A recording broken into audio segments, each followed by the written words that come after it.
Hey everyone, PhoneArena here, taking a look at the Samsung Droid Charge and the HTC ThunderBolt, both of which are Verizon 4G LTE Android smartphones. I'm going to take a look at some of the similarities and differences between the devices. As you can see, they're both pretty close to the same size on their height and width, though the Samsung Droid Charge on the left is going to be a little bit thinner than the HTC ThunderBolt. There's also a little bit of a hump down here at the bottom where the rear speaker is. Both of them come with a same size display at 4.3 inches with the same WVGA resolution at 480 by 800 pixels. But the Samsung Droid Charge uses a Super AMOLED Plus screen, which is going to give you a lot better color saturation, as well as a lot brighter screen. It's going to be a lot easier to view outside. The standard TFT display on the HTC ThunderBolt, even though the resolution is the same, the quality doesn't seem as good. Text and images aren't going to be quite as sharp. Pictures aren't going to be quite as colorful, and viewing it outside is going to be kind of difficult. It's going to be kind of dark to see, so definitely advantage here with the Super AMOLED Plus screen on the Samsung Droid Charge. At the bottom you have 4 buttons going back to the menu, home, search, and back on here.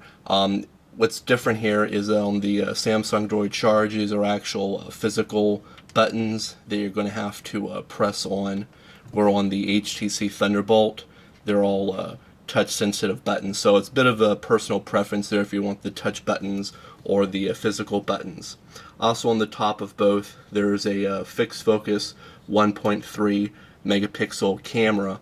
But what's interesting to note is that the Samsung Droid Charge doesn't come with a LED indicator light, while the Thunderbolt does, which means if you get a new voicemail or an email or a text or picture message with the Samsung Droid Charge, you're really not going to realize that unless you actually turn the display on and check the device, because there's no LED flash indicator. While on the Thunderbolt, you're going to have the LED flash, which is kind of useful to have. On the sides of them, you have your volume rocker. Also on the top here and on the side of the Samsung Droid Charge, you have your power lock key. What's interesting here is on the Droid Charge, it's a little bit bigger and raised from the surrounding plastic. Where on the Thunderbolt, it's a lot smaller and kind of flush, so not quite as easy to find just by touch on here. And on the back of both of them, you have your 8 megapixel camera. The Droid Charge has 1 flash, the Thunderbolt has 2 flashes. There's also a speaker on the back of both, but with the Thunderbolt, you get the little kickstand on here, which you're going to have to flip open to get some good sound out of that rear speaker. So overall, they're like we said, they're pretty much the same size. The Thunderbolt is kind of a charcoalish black color. Also has this nice soft touch coating on the back, which gives it a pretty good grip with your hand, while the Thunderbolt is kind of grayish in color. But it's made out of real slick plastic, so it feels a little bit cheaper in terms of quality, with the Thunderbolt feeling a little bit heavier duty. Both the Samsung Droid Charge and the HTC ThunderBolt are running on Android 2.2.1 Froyo, but as you can see, their overall appearance is a bit different. On the Samsung Droid Charge, it's running on the Samsung TouchWiz 3.0 user interface, while on the HTC ThunderBolt, it's using the HTC Sense user interface. Both of them have a total of 7 home screens to choose from.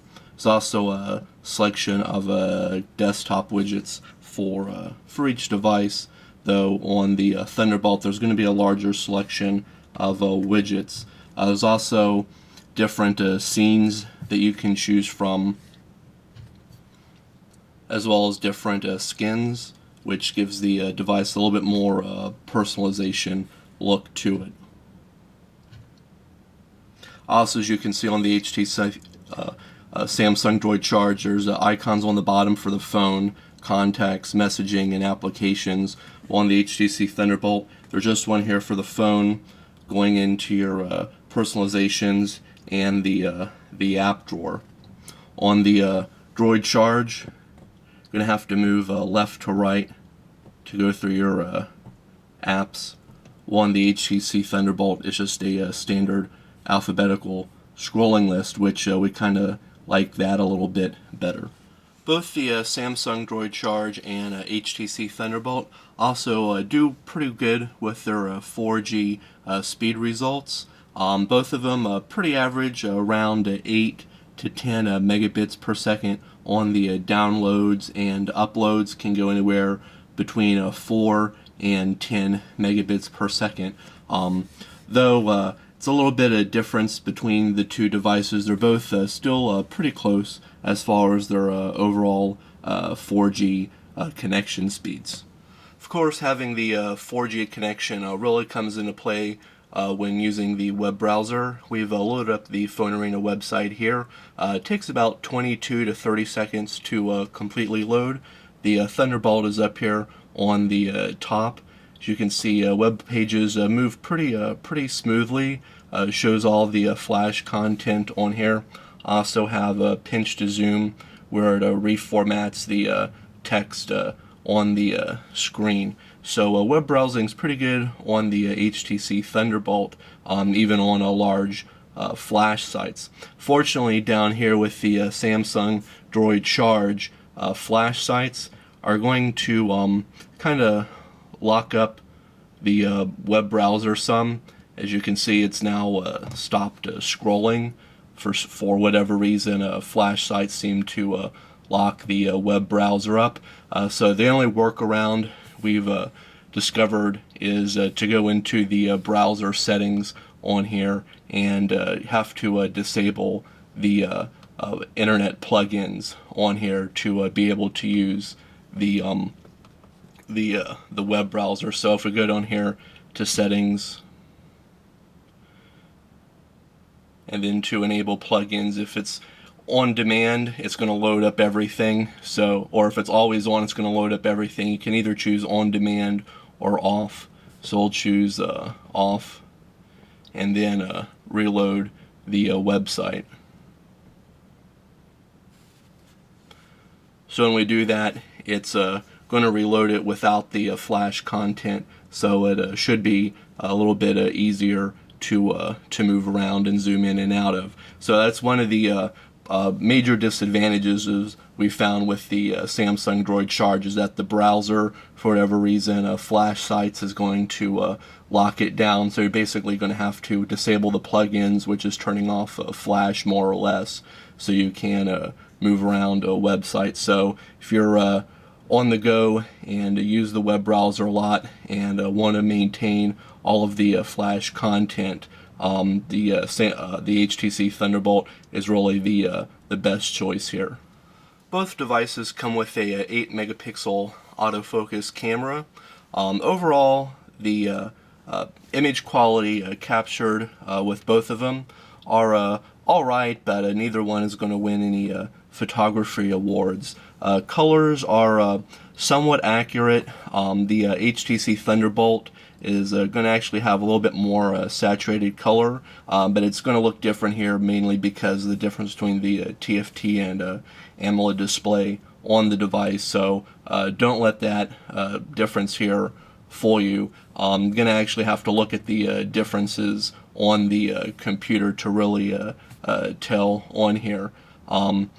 Both of them also can record video at 1280 by 720p, but again, neither one is really that great for video. One of the differences that we noticed is that on the HTC Thunderbolt, for video, color is going to be a little bit more saturated, but images are going to be a little bit more shaky. Where on the Samsung Droid Charge, video is not quite as in focus, looks a little bit hazy, but it's going to be a little bit smoother. So like we said, picture quality is pretty similar between the two, but for recording videos, neither one really does a great job.